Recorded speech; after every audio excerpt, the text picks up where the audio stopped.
আমরা একটু দেখে নিই সায়ন্তনের রান্না করা। কি কফি বানানো, রান্না করা? যাই হোক, কিছু তো আজকাল না অনেকে বলে জল গরমটাও নাকি একটা রান্না। জল গরম আর কোনো রান্না না। এখন তো কিছু করতে হয় না, বাড়িতে আছি। তুমি তোমার মায়ের কত স্পিড অব্দি তোলা দেখেছো?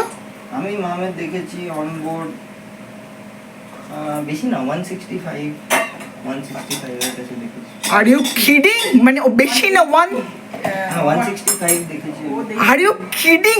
You are saying 165? 165 এটাতে, এই গাড়িটাতেই অর্ধেক। মাই গড, মানে শি ইজ এলিয়ান। না না, মানে গাড়িটাও পাওয়ারফুল আর মামও ভালো কন্ট্রোল করতে পারে, তো 165 উঠে যায়। আমাদের জন্য কফি এসে গেল। Thank you, thank you, thank you. তাহলে আমরা সুন্দর সুন্দর সার্টিফিকেট এবং সেই সঙ্গে বই দেখলাম। সত্যিকারের ডাইনামিক বলতে যদি কিছু বোঝায়, একদম শাশ্বতী, কোনো মানে ভুল নেই, কোনো ত্রুটি নেই এতে।